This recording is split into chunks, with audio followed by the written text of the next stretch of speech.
Voilà. Connectez-vous, on fait le point sur la situation en Ukraine. Connectez-vous, on fait le point sur la situation en Ukraine. J'espère que vous allez très bien. Désolé, hein, mais je vais goûter un peu ma petite banane. C'est important, hein? Il faut souvent s'hydrater la gorge. On est là, bon. Cette banane-là, elle vient de la Côte d'Ivoire. C'est une banane ivoirienne. Ça vient de la Côte d'Ivoire. Tiens, quand j'ai vu, on dit, ça vient de la Côte d'Ivoire, j'ai dit, je prends ça. Ça fait longtemps. Je n'ai pas encore mangé une banane douce de la Côte d'Ivoire. Donc, il fallait quand même que je prenne une banane. Donc, connectez-vous, partagez le direct, s'il vous plaît. On est là, bon. En tout cas, les bananes douces ivoiriennes sont bonnes, hein. Sont bonnes, plutôt. On est là, bon. Connectez-vous, on fait le point. On fait le point vite fait. Partagez le direct. On fait le point.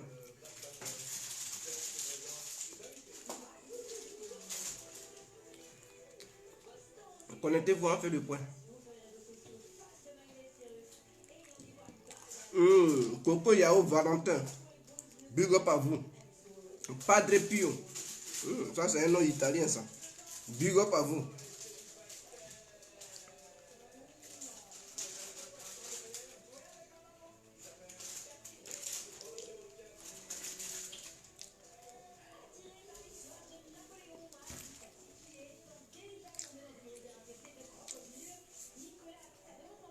J'espère que vous allez très bien. Alors, mettez mes étoiles. Donnez-moi mes étoiles quand même. Hein? Ne soyons pas avares. Entraînons-nous vivants. C'est très important. Pendant que vous me voyez vivant, si vous me donnez 1000 étoiles, 2000 étoiles, qu'est-ce qui vous empêche? Ça ne va pas vider vos comptes bancaires quand même. Hein? Les petites étoiles que vous allez donner là, ça ne fait rien du tout. Donnez les étoiles en quitter ici. Alors, donc, connectez-vous en quitter ici. On va faire le point sur la situation en Ukraine. C'est important.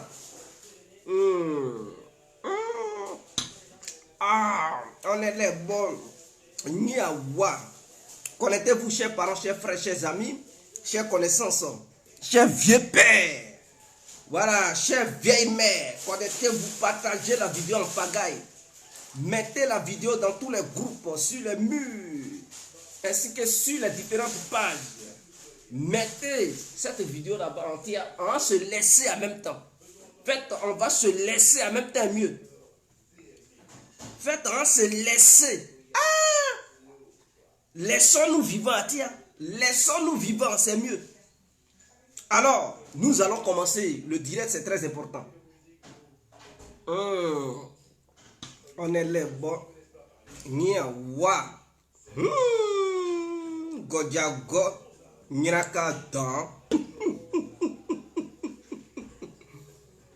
Alors, bonjour à tous et à tout temps. Pour tous ceux qui ne me connaissent pas, je suis l'incontournable Gué complet tout terrain. L'homme dont on parle, l'homme qui n'a pas froid aux yeux, l'homme qui ne mâche pas ses mots. Vous pouvez aussi m'appeler devant la ville, l'homme n'est rien, gouverneur italien, docteur Modon, appelez-moi Boum Boum, laisse-moi mourir 5 heures plein droit, El Padrino, Camari, Desaou, la Moudja. Alors nous voilà à nouveau devant cette caméra, mes frères et sœurs, pour faire le point sur la situation en Ukraine. Voilà, c'est pour faire le point. Je vais vous donner le nombre de personnes qui ont douf de part et d'autre. Voilà, vous savez pourquoi j'emploie le mot douf. Parce que Facebook a les oreilles. Facebook a des oreilles. Donc pour éviter que Facebook entende, je vais mettre douf. Ceux qui comprennent, ils comprendront. Alors, une opération de grande envergure a démarré hier nuit. Hier nuit, il y a eu une grande opération qui a démarré en Ukraine de la part de Vladimir Poutine. Alors, jusqu'à présent, Poutine disait qu'il ne faisait pas encore de la guerre et qui faisait une opération spéciale en Ukraine. Et qui faisait une opération spéciale en Ukraine.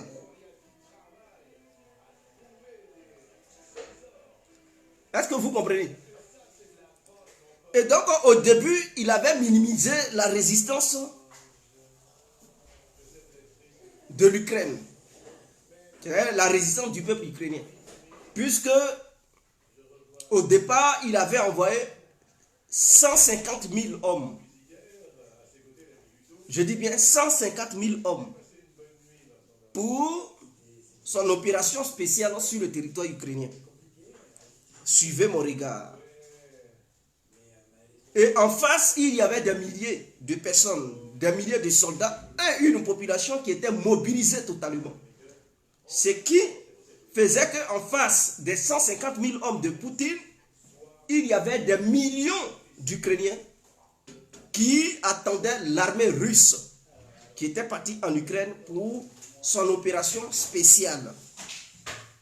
Il y a eu des avancées quelque part et quelque part il y a eu échec. Il faudrait qu'on soit clair. Donc dans certaines villes, dans certaines zones, il y a eu échec. Dans certaines zones, il y a eu réussite. Et suite à ça, Poutine a compris que la situation dépassait une question d'opération spéciale. Et que s'il s'entêtait à vouloir rester dans cette vision d'opération spéciale, non seulement la Russie risquait de s'asphyxier économiquement parlant, parce que, écoutez, les soldats qui sont sur le champ de bataille, ils sont payés 2 fois mieux que ceux qui sont restés dans leur patrie. Est-ce que vous comprenez? Donc lui qui est sur le terrain là, il est mieux payé que celui qui est resté à la maison. Et il y a perte de matériel, il y a perte de vie humaine, et il faut dédommager les familles des victimes, c'est-à-dire les militaires qui perdent leur vie. Il faut récompenser leurs familles, il faut leur donner un peu de gain pour ne pas que ces familles-là se révoltent. Donc du coup, il faut enlever le gain, c'est-à-dire l'argent, dans les caisses de l'État pour satisfaire les différentes familles. Et donc, tout ça, ça fait assez de dépenses. Et les matériels qui sont endommagés, il faut les réparer. Tout ça, ça coûte du pactole, du pognon. Donc, quand Poutine a vu ça, et ces généraux ont vu ça, ils se sont dit, bon, ce n'est pas la peine de rester au nord de l'Ukraine. Il faut se retirer. Donc, ils ont décidé de faire un retrait stratégique. En quittant le nord, donc les villes qu'ils occupaient, leurs positions qu'ils occupaient, ils ont quitté ces positions-là et ils ont décidé de concentrer leur vision sur l'est de l'Ukraine. L'est et le sud de l'Ukraine. C'est-à-dire vers Kherson, à partir de Kherson et Nikolaev, et à partir d'Izoum et l'oblast de Lugansk et de Donetsk. Il faut concentrer toutes leurs forces là-bas, avec Mariupol et tout ça. Donc, leurs forces qu'ils ont retirées au nord, c'est-à-dire vers les environs de Kiev, ils ont envoyé toutes ces armes-là vers l'est et le sud. Et il y a eu d'autres cargaisons d'armes qui sont quittées vers la Sibérie pour venir en renfort. Et ils ont compris que s'ils restaient dans cette vision d'opération spéciale, ils n'allaient pas avoir gain de cause. Ce qu'ils voulaient obtenir, ils n'allaient pas obtenir ça. Et donc, qu'est-ce qu'il faut faire? Et en dehors de ça, ils ont perdu un gros navire de guerre dans la mer Noire, frappé par un missile, 2 missiles ukrainiens. Mais ces missiles ukrainiens ont pu atteindre ce navire par l'aide des Britanniques et des Américains qui ont donné la position réelle du navire à travers leurs satellites. Et ils ont aidé à orienter, à guider ces 2 missiles pour frapper le navire russe. Parce que ce navire était très proche des côtes ukrainiennes. Et donc, lorsque un missile anti-navire est tiré, le radar du navire n'a pas le temps de repérer. Même si le radar repère le missile qui lui est tiré dessus, c'est très difficile pour contrecarrer ce missile, puisque c'est trop proche. Mais quand le navire est loin et que le missile est tiré de loin, d'ici le missile va atteindre sa cible, le radar a le temps de repérer le missile et de détruire, lancer d'autres missiles pour contrecarrer. D'où les armes hypersoniques qu'on ne peut pas intercepter parce que ça vient à grande vitesse. Et donc, d'ici le radar va repérer ça, le missile est déjà proche de sa cible. Donc, on ne peut pas intercepter les missiles hypersoniques. Et quand une cible est proche, tu ne peux pas intercepter cette cible. C'est difficile. C'est difficile d'intercepter une cible qui est très proche d'un missile. Donc, comme ils ont perdu leur navire, à bord de ce navire se trouvaient 500 marins. 500 marins. Il y a eu certainement mort d'hommes, mais eux tous, ils ne sont pas morts. Il y a d'autres qui sont morts, il y a d'autres qui ne sont pas morts. Et c'est suite à ça, Poutine s'est fâché. Parce que jusqu'à présent, il épargnait la capitale qu'on appelle Kiev. Il épargnait certaines usines d'armement, certains camps militaires. Il ne voulait pas toucher à ça. Mais quand c'est arrivé, alors, aux yeux de son peuple, ça a été quand même un dommage que l'Ukraine a causé à la marine russe. Et c'était inadmissible. Il fallait maintenant passer à la vitesse supérieure. Alors, c'est là que la Russie a commencé à monter en puissance en matière de ses frappes sur l'Ukraine. A commencé à frapper sur tout le territoire ukrainien. Aucune ville n'était épargnée. Elle frappait partout l'usine où ces armes avaient été produites. Pour frapper le navire, ils ont détruit cette usine et ils ont détruit d'autres dépôts d'armes. Ils ont détruit des sites de pétrole pour empêcher l'armée ukrainienne de s'alimenter en essence, en carburant, tout court. Et tout. Et Poutine a décidé de lancer son offensive. Donc, dans cette offensive, c'est une guerre qui vient maintenant de déclarer. Auparavant, ce n'était pas une guerre. Mais maintenant, il vient de déclarer une guerre. J'ai des informations. Ceux qui sont sur place, ils disent qu'ils n'avaient jamais vu un tel déluge de feu de la part des Russes. C'est-à-dire, jusqu'à présent, ce que les Russes faisaient là-bas, on dit les combats se déroulaient comme ça, mais la Russie n'avait pas encore utilisé un tel déluge de feu qu'ils ont vu hier nuit. Ce qu'ils ont vu hier nuit là, ils disent c'est de l'enfer sur terre. Parce que jusqu'à présent, les Russes bataillaient avec les forces ukrainiennes. Pour eux, ils n'étaient pas là faire la guerre, mais une opération spéciale. Donc, il fallait épargner certaines personnes, c'est-à-dire les civils et tout.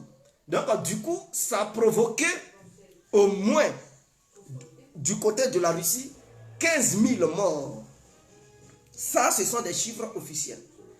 Voilà, ils ne vont pas vous montrer ça, mais la Russie a perdu 15 000 hommes. Du côté de l'Ukraine, l'Ukraine a perdu 29 000 hommes et 1000 mercenaires qui ont été éliminés. C'est-à-dire 1000 mercenaires, les soldats qui ne sont pas ukrainiens, qui sont venus des autres pays du monde. Parce qu'il y a 60 pays qui ont leurs soldats sur le terrain en Ukraine, qui combattent aux côtés des Ukrainiens. Donc il y a eu 1000 mercenaires qui ont été éliminés, 29 000 soldats ukrainiens qui ont été éliminés. Au total, ça fait 30 000 du côté de l'Ukraine, 15 000 du côté de la Russie. Et sans compter les militaires ukrainiens qu'ils ont arrêtés. Ils ont fait beaucoup de trucs de prisonniers.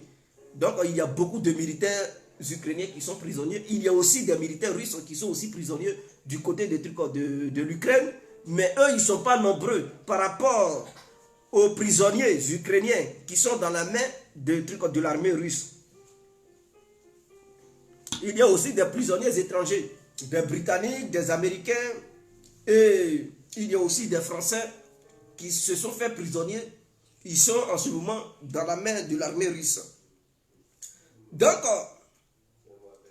Poutine a décidé d'utiliser ses vrais matos. Jusqu'à présent, il n'a pas encore utilisé ses nouveaux chars de guerre. Parce qu'il faudrait que les gens le sachent. Les T-14 Armada, les T-90, il n'a même pas encore utilisé les robots. Les chars robots, il n'a même pas encore utilisé ses armes. Ça est toujours là. N'oublions pas que 70% de son armée a été renouvelée. Et 30% de son armée n'a pas encore été renouvelée. Donc les 30% qui n'ont pas encore été renouvelés là, c'est ça. Ce sont ces armes-là qui vont en Ukraine pour combattre. Les autres armes, ils ne touchent pas à ça parce qu'ils ne savent jamais. Au cas où l'OTAN rentrait en conflit contre la Russie, c'est là maintenant les autres matos vont sortir. Donc 70% de la force de frappe russe se trouve dans les hangars. Et ils ont montré une usine où ils continuaient de fabriquer d'autres chars, des nouveaux chars de nouvelle génération du côté de la Russie. Donc ils montraient l'usine qui produisait des milliers de chars ainsi que d'autres usines qui produisaient beaucoup d'hélicoptères chaque jour. Donc leurs machines ne s'arrêtent pas, ça continue de produire, mais les armes qu'ils produisent, ils ne les envoient pas sur le terrain. Ils gardent ça en Russie au cas où il y aura une grande guerre entre la Russie et les pays membres de l'UE pour que ces armes puissent sortir, puisqu'il ne faut pas amener ces armes sur le terrain. Parce que si ces armes tombent dans la main des Occidentaux, ils vont étudier ça et savoir les faiblesses de ces armes. Donc du coup, la Russie ne fait pas sortir ses armes nouvelles, les chars nouveaux et d'autres avions nouveaux. C'est-à-dire le Sukhoi 57 n'a pas encore été utilisé. Il y a aussi le drone, le Sukhoi 70 n'a pas encore été utilisé. Les MiG-35, il ne les utilise pas en Ukraine en ce moment. Il n'a pas encore utilisé parce qu'il y a MiG-35. Il n'a pas encore utilisé les MiG-35. Il a déjà utilisé le MiG-31, mais quelques tirs de missiles hypersoniques. Et il n'a pas trop utilisé. Et donc voilà un peu ce qui se passe. Donc hier, la Russie a déclaré la guerre à l'Ukraine parce que jusqu'à présent c'était une opération spéciale. Et pourquoi la Russie décide de déclarer la guerre à l'Ukraine? La Russie le fait parce que peut-être Poutine pense que les Occidentaux se sont trop immiscés dans cette affaire. Et que lui, il pensait qu'en allant faire cette opération spéciale, le pouvoir de Kiev allait négocier et trouver une entente, une solution politique pour sortir de cette affaire. Mais malheureusement, Poutine se dit, le président en question, il s'entête. Et il dit qu'il est prêt à combattre pendant 10 ans contre l'armée russe. Et le bateau russe qui a été noyé, tout ça, ça a énervé Poutine. Il dit, bon, jusqu'à présent, je n'avais pas encore déclaré la guerre à l'Ukraine, mais maintenant, je déclare la guerre à l'Ukraine. Et donc, hier, des gens ont dit qu'ils n'avaient jamais vu de telles frappes. D'autres ont dit, dans 2 jours, Lugansk va être libre. C'est les lignes de front. Et les tranchées que les Ukrainiens avaient creusées. Ils ont dit le déluge de feu qu'il y a eu, les Ukrainiens n'ont pas eu le temps de riposter. Les missiles se sont abattus. Il y avait une coordination totale. Des frappes aériennes. Il a utilisé des bombardiers qui volent à très haute altitude. Donc les missiles anti-aériens Ukrainiens ne peuvent pas atteindre les bombardiers russes. C'est-à-dire les Tupolev, les Tupolev 160, les T 222, les T-22, quelque chose comme ça. Donc, ce sont des avions qui sont construits pour porter des armes nucléaires. Mais en dehors de ça, ils portent des bombes à sous-munitions. C'est-à-dire, c'est une bombe qui pèse lourd. Et à l'intérieur de cette bombe-là, il y a plusieurs petites bombes. Donc, quand ça lag, quand l'avion laisse tomber, quand ça s'explose, les petites bombes aussi explosent aux alentours et ça fait beaucoup de dégâts. Donc la Russie a décidé d'utiliser de telles armes. Ce n'est plus une question d'armes guidées, mais l'avion passe à très haute altitude, donc tu ne peux pas abattre cet avion, et de là-bas, ça laisse tomber des milliers de bombes. Et ça frappe les tranchées, c'est-à-dire les trous que les soldats ukrainiens ont creusés. Les bombes tombent à terre, chacun se cherche. Chacun se lève, tu sors de ton trou, tu cours. D'autres enlèvent leur treillis, c'est mou. Donc là où nous sommes, ils ont dit qu'ils n'ont pas pu riposter parce que le déluge de feu était tel que ils étaient surpris. Parce que depuis que la Russie et en Ukraine n'avait pas encore utilisé une telle frappe. Et c'est hier nuit, ils ont utilisé de telles puissances de feu que les gens ont été surpris. Bon, je peux voir des gens qui sont sur Internet, non, sur les plateaux de télé pour dire non, l'armée de Poutine est affaiblie, l'armée russe ne vaut plus rien, les soldats n'ont pas le moral, des gens même refusent de combattre, les matériels de guerre russes ne valent plus rien, et que pour lancer une telle offensive, bon, ce n'est pas trop sûr. Parce que les analystes qui viennent sur les plateaux de télé, ce sont des analystes européens. C'est des gens, ils ne connaissent pas la doctrine militaire russe. Ils ne savent pas comment les Russes procèdent. Ils ne connaissent pas leur vision sur le terrain. Et ils ne savent pas de quoi ils sont capables. Et ils sont là, ils font leurs propres analyses. Que non, l'armée russe est affaiblie, cette armée ne vaut plus rien, ceci, cela, et qu'il y a eu au moins un grand nombre de l'armée russe qui a perdu parce qu'ils étaient 150 000 et il se peut que 80 000 ne soient plus disponibles pour opérer parce que les Ukrainiens ont éliminé 80 000. Quand vous écoutez ça là, est-ce que c'est normal? Est-ce que c'est censé? Quelqu'un qui dit 80 000 militaires russes. C'est-à-dire les Russes qui ont les airs, qui frappent à chaque fois des usines, qui bombardent. Eux là, ils ont plus de pertes en vie humaine que les Ukrainiens. Est-ce que, quand vous écoutez de vous à moi, est-ce que c'est sérieux? Ce n'est pas sérieux. Et puis le président ukrainien qui dit non, depuis que ça a commencé, eux ils ont perdu 2000 militaires seulement. Et que la Russie a perdu 20 000 militaires. Est-ce que quand les gens ils s'expriment de la sorte, c'est sérieux? Pourtant, eux-mêmes ils disent à Mariupol, il y a eu déjà 20 000 morts. À Mariupol, la ville de Mariupol seulement. Bon, vous ne pouvez pas dire il y a eu déjà 20 000 morts. Et encore vous dites non, vous avez déjà perdu uniquement 2 000 militaires. Est-ce que c'est sérieux? 20 000 morts et 2 000 militaires tués. Est-ce que c'est sérieux? Or, à Mariupol, là, ce n'était pas 2000 militaires ukrainiens qui défendaient la ville. Il y avait des milliers de soldats qui défendaient cette ville. Mariupol, c'est une très grande ville qui fait 2 fois Paris, de 200 km. Hein? La ville seule fait 200 km². Ce n'est pas une petite ville, c'est l'une des grandes villes où toute l'industrie ukrainienne était basée. Cette ville n'est pas défendue par 2000 militaires ukrainiens. Sinon, les militaires qui se sont rendus à l'armée russe, là, il n'y a pas longtemps, il y a eu 1000 militaires qui se sont rendus. Et en dehors de ça, il y avait eu 637 militaires qui s'étaient rendus. Donc, si c'était 2000 militaires qui défendaient cette ville, mais quels sont ceux qui ont combattu depuis le début à Mariupol jusqu'à ce que d'autres soient encore dans une usine qu'on appelle Azovstal, qui sont dans les sous-sols, qui continuent le combat. Puisque ceux qui se sont rendus là-bas à Mariupol seulement là, ils dépassent déjà 2000 militaires qui n'ont pas voulu périr. Ils se sont rendus à l'armée russe. 2000 militaires qui se sont déjà rendus là-bas. Et il y a eu plusieurs morts parmi eux. Et il y a d'autres qui sont encore là-bas. Ils sont terrés dans les tunnels. Donc, quand l'armée ukrainienne dit non, ils ont perdu uniquement 2000 militaires, c'est du n'importe quoi. C'est du n'importe quoi. C'est du mensonge et de la manipulation.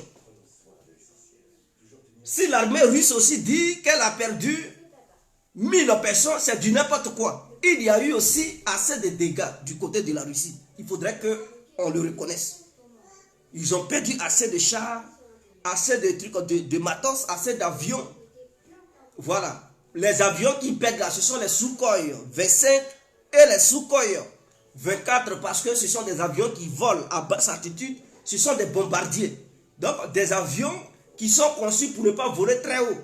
Eux, ils volent à basse altitude pour bombarder des positions, c'est-à-dire des chars de guerre, des artilleries et tout. Donc ce sont des avions qui sont conçus pour appuyer les forces terrestres. Et donc ces avions, bon, ils volent à grande vitesse. Mais quand ils vont, ils bombardent et puis ils passent. Parce qu'ils ont assez de canons aux alentours. Donc les Ukrainiens, les Européens leur ont fourni des armes portatives anti-aériennes. C'est-à-dire, il y a des missiles que tu portes sur ton épaule. Quand tu vois l'avion, tu vois qu'il y a bruit d'avion qui arrive. Ils ont mis une petite caméra au-dessus de l'arme et tu prends un œil, tu regardes et tu regardes l'avion. Quand tu tires le missile lui seul, même si tu es maladroit, quand tu tires le missile lui seul, il cherche l'avion, il poursuit l'avion dans le ciel. Est-ce que vous comprenez? Parce qu'il suit la chaleur de l'avion, le moteur. Donc le missile, quand il tire, il suit l'avion et c'est lui maintenant qui bombarde l'avion dans l'espace. Donc ils avaient beaucoup de missiles de la sorte que les Occidentaux leur ont fournis. Ce qui a mis en mal les bombardiers russes, c'est-à-dire les Sukhoi 25 et les Sukhoi 24, appuyer les forces terrestres. Donc l'espace aérien ukrainien n'était plus fréquentable par ces avions Sukhoi 25 et Sukhoi 24. Ce sont des avions que tu peux prendre pour combattre le terrorisme, qui n'ont pas ces genres d'armes, mais des armées professionnelles et lourdement armées comme l'Ukraine qui fabrique des armes à elle. C'est très risqué d'envoyer des Sukhoi. Les Russes ont envoyé ça au début, ils ont perdu des milliers. Ça. Et donc à un moment donné, ils ont compris. Ils ont changé de tactique. C'est là qu'ils ont commencé à utiliser soit des Sukhoi 27, des Sukhoi 34, des Sukhoi 30, des Sukhoi 31, des Sukhoi 35. Ce sont des avions qui possèdent des missiles de précision de longue portée. Donc, eux, ils restent au loin, ils balancent le missile pour éviter que les missiles portatifs ukrainiens ne les abattent. Maintenant, quand ils veulent détruire des dépôts d'armes et des centres de commandement, puisque ces centres sont sécurisés par des batteries anti-aériennes S-300 et Buk, parce que l'Ukraine dispose encore de plusieurs Buk. Donc, les Buk, vous savez, ça peut frapper des avions de guerre dans l'espace. Donc la Russie utilise les MiG-31 qui volent dans l'atmosphère. Donc les MiG-31, vous les connaissez, c'est cet avion qui porte le missile hypersonique. Donc ils prennent les MiG-31 pour rentrer sur le territoire, dans l'espace aérien ukrainien. Donc ces MiG peuvent rentrer là-bas sans que les batteries anti-aériennes ukrainiens ne les atteignent parce qu'ils volent très très haut et les missiles, quand ils lancent, les missiles ne peuvent pas atteindre là où l'avion est. Ils peuvent voir l'avion sur leur radar, ils peuvent localiser l'avion, mais pour abattre l'avion c'est autre chose parce que le missile, tu vois l'avion, mais pour l'abattre c'est autre chose puisque le missile ne peut pas l'atteindre. Et donc les avions sont là-bas, ils laguent des trucs. C'est pas seulement le missile hypersonique, parce que les Russes ont 300 MiG-31 de plusieurs variétés. Il y a d'autres qui sont conçus pour le Kingal et les autres pour d'autres missiles de mission, pour certaines missions. Donc ils utilisent ces avions-là pour bombarder des secteurs. Voilà pourquoi la Russie a accès à tout le territoire ukrainien. Souvent ils prennent des missiles Bastion, les missiles côtiers qui sont conçus pour frapper des navires. Ils utilisent ces missiles pour frapper des centres de commandement ou des centres militaires. Souvent, ils prennent leur missile au calibre qui est l'équivalent de Tomahawk, qui a une portée de 2500 km à travers des navires dans la mer Noire pour frapper tout le territoire ukrainien. Et donc, voici un peu. Mais hier, les données ont changé Pour la première fois, ils ont utilisé des bombardiers qui prennent plusieurs bombes pour larguer les bombes. Hein? Avec des hélicoptères, le K-52. Donc c'est un nouveau hélicoptère de nouvelle génération qui a pour mission de combattre la nuit comme le jour. Les Ukrainiens ont réussi à abattre beaucoup, mais ces hélicoptères sont de très haute efficacité. Et c'est ce qui fait le fleuron de l'armée russe en ce moment. Ce sont les hélicoptères K-52, très lourds, qui appuient les troupes au sol. Et ce sont des hélicoptères qui peuvent tirer à longue distance, qui font peur en ce moment. Ce sont des hélicoptères d'une haute technologie, hein, de nouvelle génération. Et donc, voici ce qui se passe. Hier, il y a eu une ville qui est tombée. Quand la Russie a déclenché l'offensive, les Ukrainiens qui défendaient cette ville n'ont pas pu résister. 24 heures. Ils ont fui la ville, donc la Russie a récupéré une très grande ville. D'ailleurs, hier, leurs noms sont compliqués, mais ils ont récupéré une ville. En ce moment, les combats font rage sur d'autres villes. Sur d'autres villes, les combats font rage. D'ici demain, d'autres villes vont tomber. Parce que l'offensive est telle que, en face, les gens disent qu'en face, peut-être il n'y a pas de combattants. Parce que ils nous ont signalé qu'il y a d'autres soldats ukrainiens qui fuient le pays. Ils se déguisent en femmes.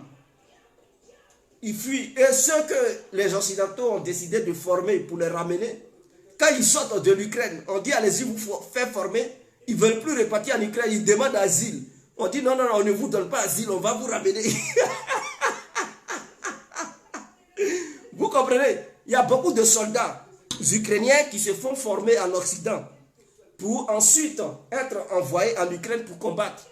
Parmi eux, il y a beaucoup qui ne veulent plus repartir. Eux, ils veulent demander asile. Les Occidentaux leur ont fait comprendre que non, non, non, non. Ils ne peuvent pas leur donner asile. Et qu'ils vont les ramener forcément en Ukraine. C'est chaud, hein, Atia. Tu sors de ton pays, on dit on va te former, tu vas repartir. Tu dis non. Il y a des déluge de feu, je ne veux plus. On dit, tu dis je demande, on dit on ne te donne pas asile. Tu vas repartir là-bas. Va combattre si tu es militaire.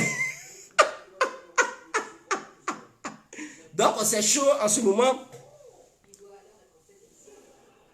C'est chaud en ce moment. C'est chaud en ce moment. Atia, jusqu'à présent, la Russie n'avait pas encore déclenché de guerre. Voilà pourquoi mais ceux qui regardent en ce moment-là, ils comprennent que la puissance de frappe russe, c'est pas ce qu'ils voyaient au début. La Russie disait qu'on n'avait pas déclenché de guerre. C'était une opération spéciale. Ils disent, oh, la Russie ne vaut rien, l'armée russe. Mais là, les Ukrainiens qui se disaient, on est prêt à combattre pendant 10 ans, d'autres commencent à fuir. Ils se disent, non, non, non, non, ils n'ont jamais vu une telle force de frappe. C'est-à-dire, c'est coordonné, les navires de guerre, les avions dans l'espace, les hélicoptères, chars, les missiles Grad. Hier, le ciel ukrainien, on dirait que c'était des étoiles. Tout était éclairé, on dirait le jour. Tellement ça frappait. Donc, les civils, j'espère qu'ils vont quitter les zones pour ne pas prendre beaucoup, parce que là, il ne s'agit plus d'une opération spéciale pour éviter la mort, non. La Russie a décidé de bombarder tout ce qui se trouve sur son chemin pour ne plus perdre des hommes, des soldats. Donc, elle frappe dur. Et quand elle frappe, les chars avancent. Donc, du coup, c'est difficile pour les Ukrainiens de tenir leur position. Et les Américains ont envoyé 4 avions cargo hier, des armes de haute précision, des armes lourdes, des armes offensives. Hein? Ces avions sont arrivés en Pologne et seront acheminés en Ukraine pour aider les Ukrainiens. Pour aider les Ukrainiens à faire face. Mais il se peut que ça ne marche pas. Parce que si les Ukrainiens veulent résister, ça va leur coûter très cher. La Russie a décidé d'en finir une fois pour de bon. Et Poutine a dit qu'il va prendre le Donbass et engager les pourparlers avec Zelensky. Mais au cas où il engage les pourparlers avec Zelensky et que Zelensky ne veut pas parler, il ne veut pas de dialogue, Ils ont promis que la prochaine cible, ça sera Kiev. C'est-à-dire, eux, ils veulent prendre une grande partie du sud et de l'est de l'Ukraine. Et après, ils vont négocier pour dire, bon, écoutez, on arrête les combats. Vous reconnaissez ici en tant que des territoires indépendants. Et le reste, vous dirigez là-bas, mais vous n'allez pas rentrer dans l'Union européenne, vous n'allez pas rentrer dans l'OTAN. Faites votre politique. Maintenant, si le régime de Kiev ne veut pas cette proposition et que le régime de Kiev veut continuer la libération de son pays, alors la Russie a promis de prendre Kiev. C'est la prochaine cible sera Kiev pour renverser le gouvernement. Donc voici à quoi on assiste.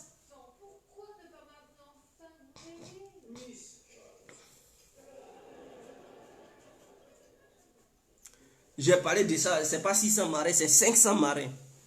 Il y a eu des morts, mais eux tous, ils ne sont pas morts. Il y a eu d'autres qui ont été sauvés. Il y a eu d'autres qui ont été sauvés et beaucoup sont morts. D'où la montée en puissance, la montée en violence de la part de la Russie qui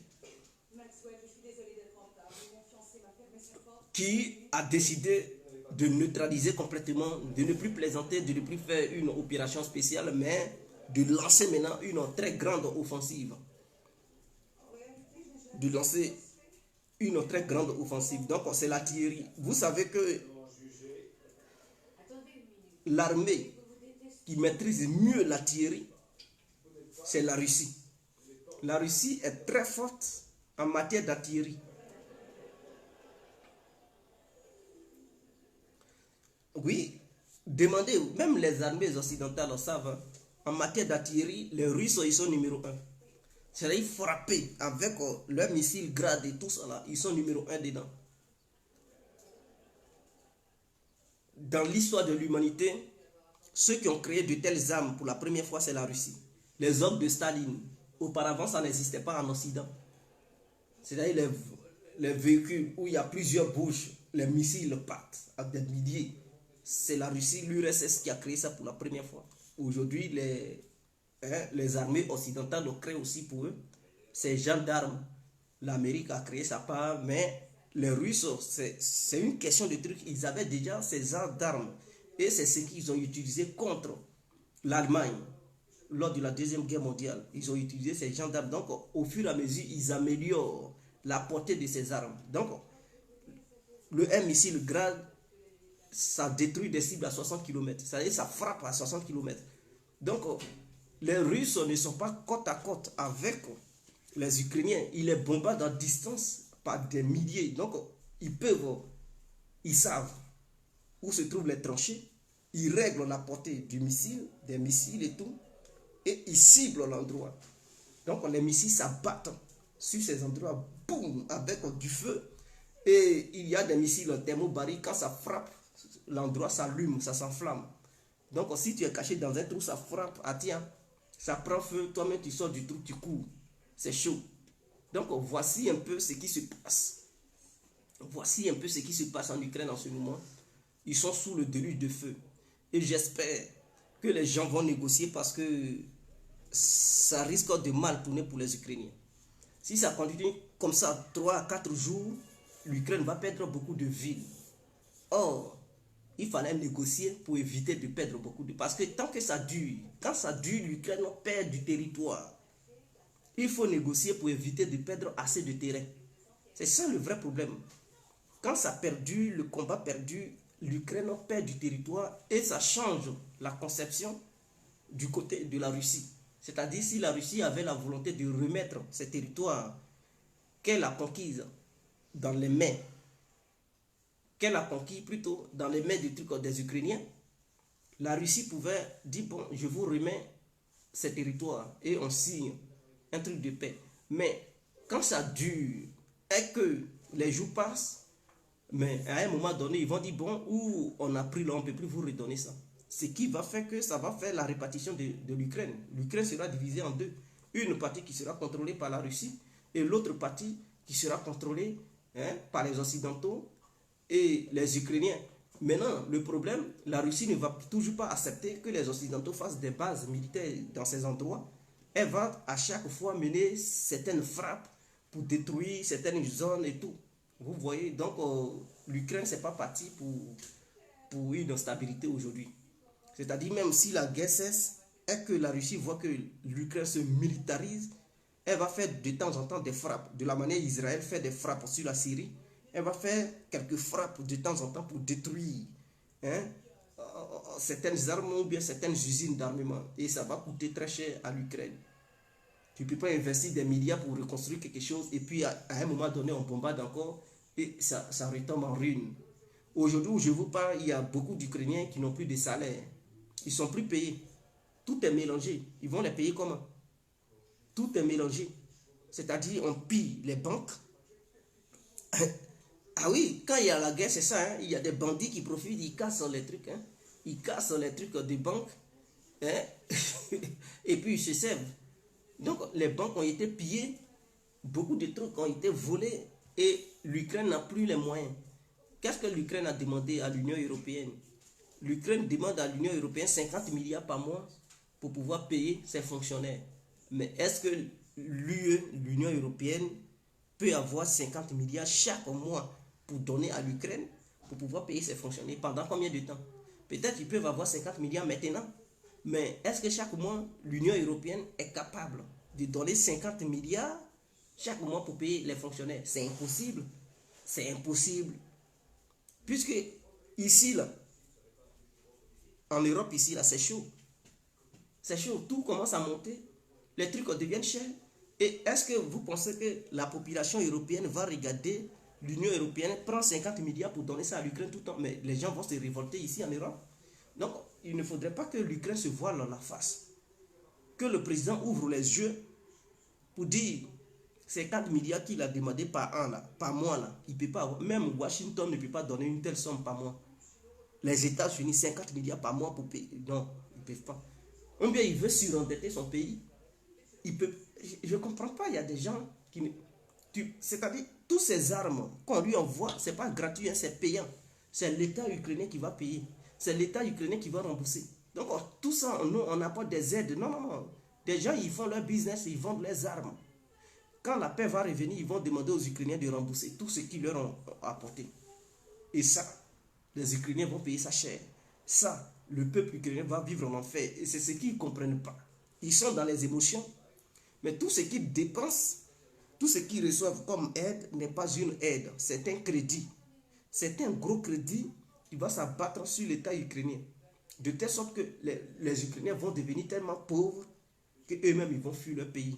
Il se peut que c'est parce qu'il y a la guerre, mais si la paix revenait un peu, Zelensky allait sauter, c'est-à-dire la population allait se révolter contre lui. Les gens ne vont pas avoir leur salaire. Il va leur dire quoi? Non, patientez. Non, non, non, ils vont se révolter contre lui, ils vont le chasser. Et quand ils vont le chasser, c'est là l'enfer va commencer. C'est-à-dire, ces mêmes Européens vont se retourner contre lui pour l'accuser de beaucoup de choses en fait. Ils vont lui créer des problèmes. Et c'est comme ça. Hein. Aujourd'hui, il est soutenu, mais demain, il risque d'être poursuivi par les Européens. Donc, voilà un peu la vérité. Donc, ceux qui vous font croire que la Russie, l'armée russe, ce n'est plus ça, c'est du n'importe quoi. C'est du n'importe quoi. Vous verrez le 9 mai des matériels, des matos de guerre russes qui vont apparaître sur le grand public. Les gens vont dire, ah donc ils ont encore ça. Et puis les gens nous ont menti que non, c'était fini, l'armée russe prenait des raclées sur le terrain, c'est du n'importe quoi. Oui, ils ont perdu des hommes, mais ce que l'Ukraine a perdu, c'est énorme. Ce que l'Ukraine a perdu, c'est énorme. Et maintenant, ce qui vient de se déclencher, l'Ukraine va perdre encore beaucoup. Et l'Ukraine va perdre beaucoup de territoire. Et ce n'est pas... c'est mauvais, quoi. C'est malheureux, c'est regrettable. Et j'espère que le président ukrainien aura la sagesse pour pouvoir proposer une négociation le plus tôt possible. Parce que voir son armée être décapitée comme ça, pour reconstituer une nouvelle armée, c'est très difficile. Vous voyez, ceux qui combattent là-bas en ce moment, qui apportent un peu de force, ce sont des étrangers.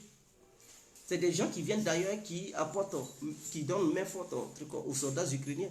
Sinon, si c'était les Ukrainiens seulement, il y a longtemps, ils ont fui. Maintenant, le peuple ukrainien qui reste, ces soldats qui restent, si le président ne prend pas vite une décision et qu'ils sont éliminés, il faut encore former d'autres nouveaux soldats qui ne sont même pas expérimentés. Ceux-là, ils ne peuvent pas garantir la sécurité d'un pays. Et ça va être compliqué pour l'Ukraine d'avoir une armée structurée, une armée forte. Parce que là, leur armée est en train d'être démembrée, membre par membre. Et c'est très, très, très mauvais pour l'Ukraine. C'est très mauvais pour l'Ukraine. Parce que toutes les bases militaires vont être détruites, frappées. Bon, ceux qui font un peu l'affaire, ce sont les Européens qui apportent aide humaine, aide financière et aide matérielle.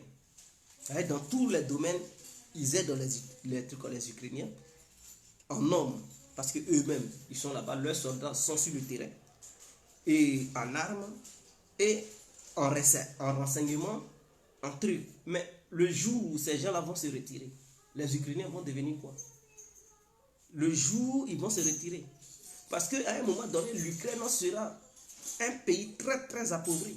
Mais les Européens, ils ne vont pas vouloir nourrir un pays appauvri, un pays très pauvre. Ils vont fuir ce pays. Parce qu'une fois la partie riche sera récupérée par les Russes, les Européens, ils vont dire quoi? Ils vont dire on n'a plus rien à foutre. Ils étaient en Ukraine parce qu'ils étaient proches des frontières russes. Et ils pensaient qu'en étant là, ils pouvaient faire quelque chose. Et aussi, l'Ukraine regorgeait d'assez de ressources. Il y avait le charbon, il y avait le pétrole, ils ont aussi le gaz dans la partie est du pays.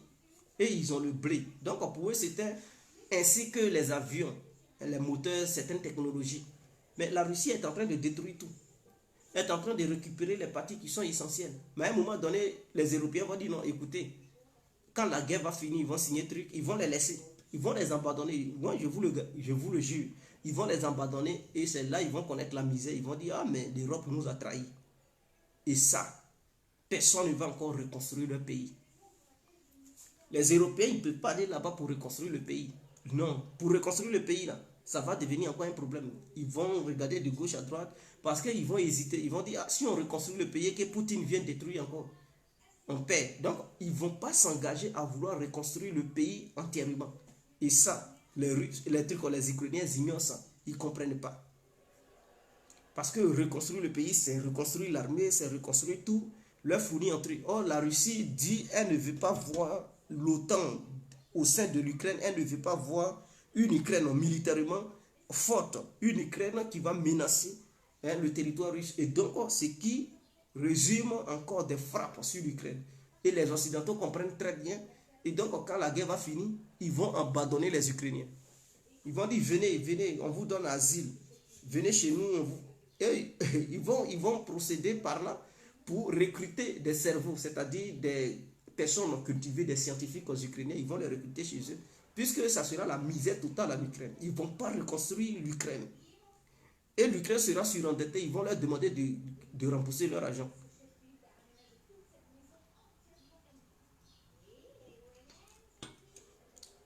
À la base, c'était un pays pauvre, mais ils s'en sortaient bien.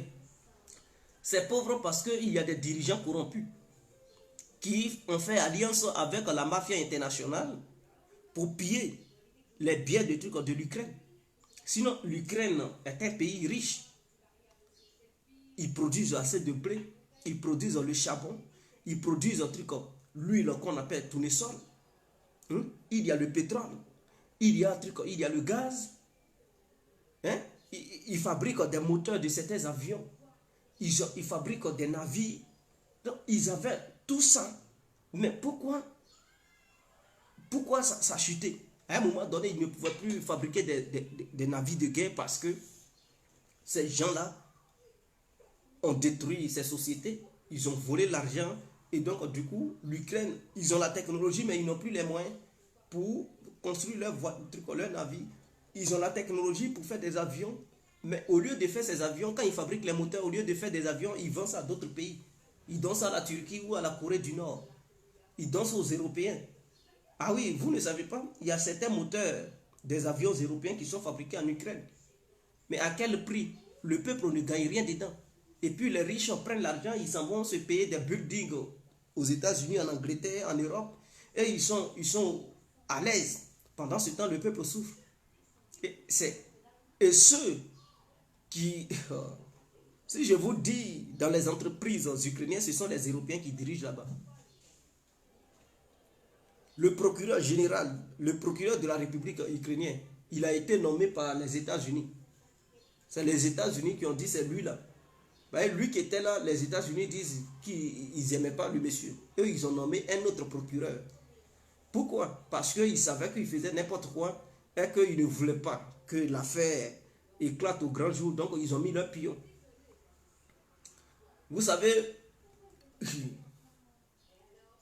la ministre de l'économie ukrainienne, elle était américaine. Donc, ce sont les Américains qui l'ont envoyé là-bas pour être ministre de l'économie. Arrivé là-bas, ils lui ont donné une nationalité ukrainienne. On dit, tiens, mais elle est d'origine américaine et ce sont les Américains qui l'ont proposé. Donc, ce poste-là, on donne ça à une Américaine. Mais pourquoi? Parce que c'est des gens corrompus. Et pour que le pouvoir tienne, ils ont occupé certains postes clés. Mais avec ça, là, vous pensez que le peuple va bénéficier? Non, le peuple n'allait pas bénéficier, mais malgré ça, le peuple vivait quand même. Et ce qui vient de se passer là, ce qui vient de se passer, puisque les usines ont été détruites, les Européens n'ont plus d'intérêt.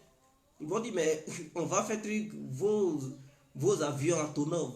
Tout a été bombardé par la Russie, on n'a plus besoin de vos avions, parce qu'on vous demandait ces avions pour certaines missions, vous n'en avez plus. Voilà. Bon, vos trucs, vos usines d'armement, où vous fabriquez les moteurs d'avions ou bien de bateaux, vous n'en avez plus. La Russie a tout détruit, on n'en a rien à foutre. Nous, on a besoin de vos ingénieurs. Venez en Europe, partez en Amérique. Voilà, nous, on ne veut plus reconstruire ce pays de peur que la Russie bombarde, ou bien on ne peut pas miser sur vous, vous n'avez plus rien à nous proposer. Et les Ukrainiens vont regretter. Ils vont regretter. Et c'est de ça qu'il s'agit. Donc, s'ils sont intelligents, c'est le moment de négocier pour éviter la destruction totale de leur pays. Pour ne pas que demain, ils regrettent. Sur ce, on se laisse, on suit l'actualité. Au fur et à mesure que les événements avancent, je ferai des vidéos pour vous tenir informés. Sur ce, on se laisse, c'était le contenant bien complet. Ciao.